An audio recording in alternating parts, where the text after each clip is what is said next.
जब विपक्षी बेंच पर अखिलेश यादव की मौजूदगी नहीं दिखी तो आज विधानसभा के भीतर भाजपा नेताओं ने अपनी मोर्चाबंदी को और मजबूत कर लिया।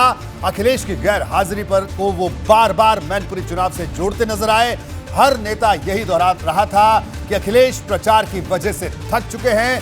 भाजपा के दिग्गजों ने कहा कि हार की आशंका अखिलेश यादव को हताश कर रही है, इसलिए आराम जरूरी है। लेकिन जब अखिलेश यादव ने कन्नौज पहुंचे और ऐसे में उन्होंने हमले की धार कुछ कम होती तब भी दिखाई नहीं दी। क्या कुछ उन्होंने कन्नौज में कहा, ये सुनिए।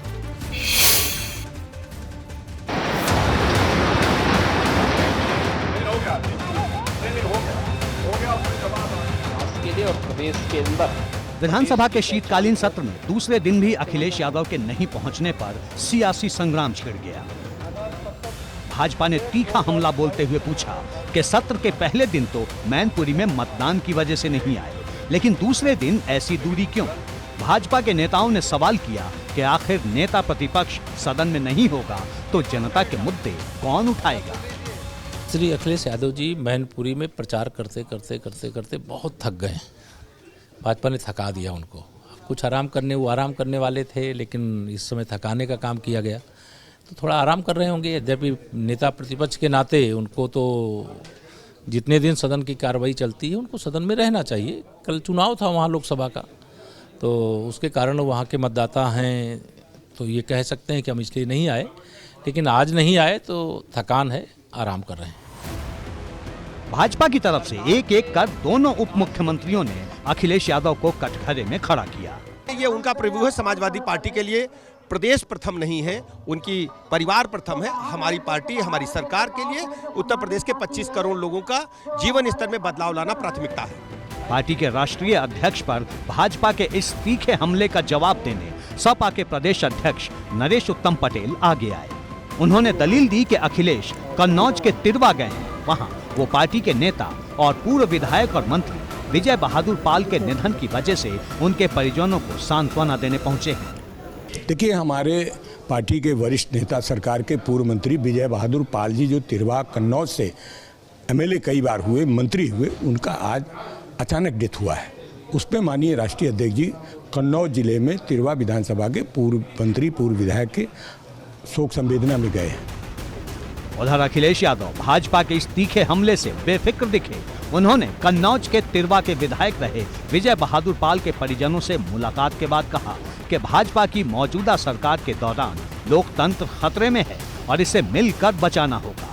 और जनता को इसी तरह खड़े होकर के लोकतंत्र को बचाना पड़ेगा। लोकतंत्र बचेगा तो संविधान सुरक्षित रहेगा, और संविधान सुरक्षित रहेगा तो बाबा साहब भीमराव अम्बेडकर जी, डॉक्टर राम मनोहर लोहिया ने जो रास्ता दिखाया, नेताजी ने जो रास्ता दिखाया, और जिस रास्ते पर विजय बहादुर पाल जी चल रहे थे, वो रास्ता मजबूत होगा। आप जनता को खड़ा होना पड़ेगा। अखिलेश की तरफ से स्वामी प्रसाद मौर्य ने भी मोर्चा संभाला।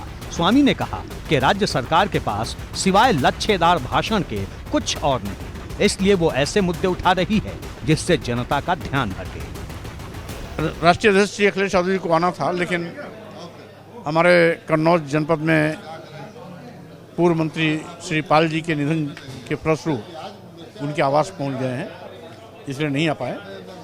आएंगे, रहेंगे। कल उनके यहाँ मतदान था, स्वाभाविक रूप से उनका व्यस्त रहना। कल भी वो मतदान में व्यस्त थे और यहाँ पर मुलायम सिंह यादव को श्रद्धांजलि दी गई, तब भी सरकार ने और भाजपा ने हमला किया था। नहीं, हमारी पूरी पार्टी ने उसमें सहभागिता अपनी निभाई है। अखिलेश यादव के नेता विपक्ष की जिम्मेदारी पर सवाल खड़े किए जाने पर पूरी पार्टी ने उनका बचाव किया। नरेश उत्तम पटेल ने कहा कि हम जनता के मुद्दे उठाने में कोई कसर नहीं छोड़ते, लेकिन सरकार विधानसभा सत्र को लगातार छोटा करती जा रही है और दूसरी बार भाजपा सरकार ने ऐसा किया है। अपने खिलाफ बात न होने देने के लिए सदन से भागते हैं और ये लोकतंत्र के लिए अच्छा नहीं। पिछले 5 वर्ष का भारतीय जनता पार्टी का इतिहास है। जब बीजेपी के लोग सत्ता में नहीं थे तो कहते थे कि 90 दिन की परंपरा है, 1 वर्ष में 90 दिन सदन चलना चाहिए। और आज बीजेपी जब सत्ता में आ गई है तो 90 दिन 5 साल में 91 दिन कुल हुआ, 5 वर्ष में। और यही हाल ये जो दूसरी बार सरकार बनी है, ये हाल यहाँ भी हो रहा है। वहीं सीएम योगी आदित्यनाथ ने विपक्ष के तमाम आरोपों को खारिज कर दिया। उन्होंने कहा कि सबका साथ सबका विकास के वादे को उनकी सरकार ने जमीन पर उतारा है, इसलिए आम जनता में नया विश्वास जगा है। प्रदेश के आम जनमानस के मन में एक नया विश्वास जागृत हुआ है। क्या गरीब हो, क्या किसान, क्या नौजवान, क्या महिलाएं, समाज का हर तबका सरकार के विकास के विजन के साथ अपने आप को जोड़ करके न केवल गौरव की अनुभूति करता है बल्कि अपना सर्वश्रेष्ठ योगदान देने के लिए भी तत्पर दिखाई देता है। साफ है कि बात मैनपुरी के चुनाव के बाद अखिलेश की सत्र से गैर मौजूदगी को लेकर शुरू हुई और दूर तक पहुंच गई। एबीपी गंगा के लिए ब्यूरो रिपोर्ट।